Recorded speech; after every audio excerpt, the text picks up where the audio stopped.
अस्सलामुअलैकुम वरहमतुल्लाहि वबरकातुहू। उम्मीद करता हूँ तमाम हज़रत खैर व आफियत से होंगे। अल्लाह पाक आप सबको खुश रखे, आबाद रखे। आप अलैहिस्सलाम की ज़ियारत के हवाले से मैं पहले वीडियो अपलोड कर चुका हूँ कि आप अलैहिस्सलाम की ज़ियारत हमें किस तरीके से होगी। अल्लाह ताला हम में से हर एक मुसलमान को नसीब करें। अब तकिया के मुतालिक आप अलैहिस्सलाम का उसवा हसना, ये तकिया जो मेहमानों के लिए रखते हैं, इसमें क्या हिकमत है, नबी अलैहिस्सलाम से क्या अहदीस साबित है, इस बारे में ज़रा पढ़ते हैं। आप इंशाल्लाह जब ये वीडियो देखेंगे तो आपको अंदाज़ा हो जाएगा। फिर आप इंशाल्लाह मेहमानों को तकिया देते वक्त आप लड़ेंगे, हर एक बंदा कहेगा कि मैं तकिया रखूँगा। देखिए जी, तकिए का इस्तेमाल सुन्नत है। हुजूर अक़दस सल्लल्लाहु अलैहि वसल्लम को एक तकिया पर टेक लगाते हुए देखा गया जो बाएं जानिब था। तिरमिज़ी शरीफ में यह हदीस है। तकिया लगा भी सकते हैं। तकिया दाएं बाएं दोनों जानिब हर एक सूरत जायज़ है। मेहमान को तकिया पेश करना सुन्नत है। घर में तकिया लगा कर बैठना सुन्नत है। बालों वाला तकिया सुन्नत है। समझ में, चमड़े का तकिया सुन्नत है। और तकिया का भरा घास अज़खर से सुन्नत है। सोते वक़्त तकिए का इस्तेमाल सुन्नत है। मजलिस में तकिए पर टेक लगाकर बैठना सुन्नत है। ये सारी चीज़ें सुन्नत से साबित हैं और अल्हम्दुलिल्लाह इसके ज़्यादातर, मैं नफ़ी नहीं करता, लेकिन ज़्यादातर इसके जो मानने वाले हैं वो हमारे खैबर पख्तूनख्वा के भाई हैं। उनके माशाल्लाह मजालिस में आप जाएं, जिरगा हो, मजलिस हो, जो भी हो, तो उनके तकिए लाजमी मौजूद होंगे। और हमारे यहाँ पंजाब में या सिंध में, बलूचिस्तान में तो खैर नहीं, सिंध और पंजाब में ये है कि आजकल तो सोफ़ों का रिवाज बहुत ज़्यादा आ चुका है। खैर गांव में भी आ चुके हैं, लेकिन बहरहाल सोफ़े आ चुके हैं तो हर एक बंदा सोफ़े पर बैठता है। तो वो जो नीचे बैठने का जो रिवाज है वो आहिस्ता आहिस्ता ख़त्म हो रहा है। तो अगर वो रिवाज आप दोबारा जारी रख सकते हैं तो बहुत अच्छी बात है। नीचे बैठने में बहुत अच्छा लगता है आदमी। उलमा के लिए गुंजाइश, आलिम और मुक्तदा के लिए गुंजाइश है कि मजलिस में टेक लगाकर बैठे। ये अजब और किबर की बात नहीं। नबी पाक सल्लल्लाहु अलैहि वसल्लम से जो तरीका मनकूल है वो इससे महफूज है। आजकल हर एक बंदा कहते हैं ना कि भाई मजलिस में तकिए लगाकर ना बैठे, लेकिन जो आलिम दीन हो, बड़ा बंदा हो, वो टेक लगाकर बात सुन भी सकता है। उसके लिए कोई भी बात नहीं। हर बंदा कहेगा यार वो देखो वो बूढ़े बंदे सीधे होकर बैठे और इस आलिम को देखो ना कैसे टेक लगाकर बैठा हुआ है। भाई आप क्यों इसको टोकते हो? नबी अलैहिस्सलाम ने जब एक बंदे को इजाजत दी है तो आप क्यों उसके पीछे लगे हुए हो? आजकल हमारा आलमिया ये बन चुका है। एक बंदा अगर नमाज नहीं पढ़ता, मिसाल मैं आपको दे रहा हूँ, एक बंदा अगर नमाज नहीं पढ़ता, झूठ बोलता है, समझ में आ गई ना, झूठ बोलता है, नमाज नहीं पढ़ता, हम कहते चलो यार भाई नमाज पढ़ा करो, झूठ ना बोला करो। लेकिन अगर किसी आलिम को नमाज पढ़ते हुए नहीं देखा कि भाई वो नमाज नहीं पढ़ रहा, वो झूठ भी बोल रहा है, बस उस आलिम की तो शामत आई हुई है। समझ में आ गई ना, उस आलिम की तो शामत आई है। उसको तो फिर हम दुनिया में ही उसको जहन्नमी करार देते हैं। भाई क्या मतलब है? ठीक है, अगर वो नमाज नहीं पढ़ता तो उसका अपना गुनाह है, तो आप टारगेट आलिम को क्यों करते हो? उस बंदे को भी ऐसे टारगेट करो ना जैसे आलिम को टारगेट करते हैं। लेकिन नहीं, हमारा क्या ज़हन पर चुका है, भाई आलिम गलती नहीं करेगा। क्या आलिम इंसान नहीं है? क्या आलिम जो है उसके सीने में दिल नहीं है? क्या दिल है भाई? वो अपना हिसाब देगा, आपने अपना हिसाब देना है। समझ में आई ना?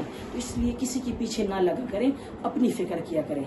मेहमान को तकिया किरामन पेश करना। अब देखें, अब ये बात आ गई जिस पर मैं आपके सामने जो बात कर रहा था। आप सल्लल्लाहु अलैहि वसल्लम ने फरमाया, ए सलमान, नहीं ये बात कि कोई मुसलमान किसी मुसलमान के पास दाखिल हो और इसे किरामन तकिया पेश करे, मगर ये कि इसकी मग़फ़िरत हो जाती है। सुभान अल्लाह, माशाअल्लाह। देखिए, अब अगर कोई मेहमान आ गया, चाहे आपका पड़ोसी ही क्यों ना हो, चाहे कि आपका अपना बड़ा भाई ही क्यों ना हो, अब्बू या आपके बाबा ही क्यों ना हो, उसके सामने आप तकिया रख देंगे, अल्लाह ताला आपके छोटे गुनाह माफ कर देंगे। अब देखिए कितनी बड़ी बात लिखी गई है। तो अब जब भी आपके घर में मेहमान आए, फौरन से पहले आप किसी से भी ना पूछें, नेकियां खुद कमानी है ना भाई, नेकियां खुद कमानी है। खुद ही तकिया देखो और आकर उस बुजुर्ग के सामने रख दो। या जो बंदा भी बैठा है, जवान बैठा है, जो भी है, लेकिन मेहमान है, उसके सामने तकिया रख दिया करो। चादर का तकिया, चादर या किसी कपड़े का तकिया बनाकर रखना सुन्नत है। हज़रत हबाब रज़ी अल्लाह तआला अन्हु फरमाते हैं कि हम लोग आप सल्लल्लाहु अलैहि वसल्लम की खिदमत में हाजिर होते तो आप सल्लल्लाहु अलैहि वसल्लम काबे के साए में अपनी चादर पर टेक लगाए तशरीफ फरमाते। ضرورت کی بنا پر مسجد میں بھی تکیہ کیے یا کسی کپڑے کا سہارا لے کر بیٹھا جا سکتا ہے۔ سہارا لے کر چلنا مرض کی وجہ سے انسان کا سہارا لے کر چلنا سنت ہے۔ حضرت انس رضی اللہ تعالیٰ عنہ فرماتے ہیں کہ آپ علیہ الصلوۃ والسلام بیمار تھے، حضرت اسامہ رضی اللہ تعالیٰ عنہ کے سہارے باہر تشریف لائے۔ یعنی سہارا لے کر آپ لاٹھی بھی رکھ سکتے ہیں یا کسی مرد کا سہارا لے کر بھی چل سکتے ہیں یا سائیکل لے کر کسی چیز کا بھی سہارا لے کر جا سکتے ہیں۔ اس کی دلیل آپ علیہ الصلوۃ والسلام کی بیماری کا وقت، جب آپ علیہ الصلوۃ والسلام بیمار بہت زیادہ ہو گئے تھے تو جب نماز کے لیے تشریف لے کر آتے تو آپ علیہ الصلوۃ والسلام کی جو پاؤں مبارک تھے وہ زمین پر گھسیٹتے ہوئے آیا کرتے تھے اور آپ علیہ الصلوۃ والسلام نماز میں شامل ہوا کرتے تھے۔ تو نماز کی کتنی بڑی اہمیت ہے اور نبی ہمارے لیے کیا کچھ کرتے رہے، اور ہم آج کل اللہ معاف کرے نماز کو کس طریقے سے ضائع کر دیتے ہیں، ہمیں احساس ہی نہیں ہوتا۔ نبی علیہ الصلوۃ والسلام بیماری کی حالت میں بھی مسجد تشریف لے کر آیا کرتے تھے، نماز کبھی بھی نہیں چھوڑی۔ لیکن آج کل ہم اللہ معاف کرے سوتے وقت نماز گزار دیتے ہیں، کام کرتے وقت نماز گزار دیتے ہیں، ایسی نماز کی جو نبی علیہ الصلوۃ والسلام نے ارشاد فرمایا کہ میری جو نماز ہے، میری آنکھوں کی ٹھنڈک اس نماز میں ہے۔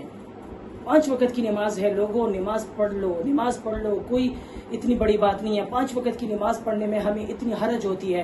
نبی علیہ الصلوۃ والسلام بیماری کی حالت میں بھی حضرت اسامہ رضی اللہ تعالیٰ عنہ کے ساتھ سہارا لے کر آپ علیہ الصلوۃ والسلام نماز پڑھنے تشریف لے کر آیا کرتے تھے اور پاؤں مبارک زمین کے ساتھ گھسیٹتے ہوئے آیا کرتے تھے۔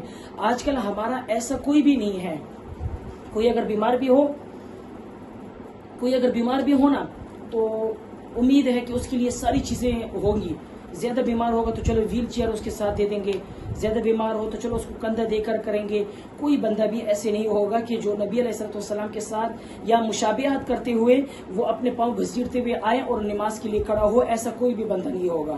تو خدا را جب آپ کو اللہ تعالیٰ نے زندگی دی، صحت دی ہے، اس کی قدر کرو، اس کی قدر کرو۔ 5 وقت کی نماز جب باجماعت پڑھ لیا کرو، انشاءاللہ اللہ تعالیٰ آپ کو دنیا و آخرت میں چمکائیں گے۔ اسی کے ساتھ آپ اپنے بھائی کو اجازت دیں۔ السلام علیکم ورحمۃ اللہ وبرکاتہ۔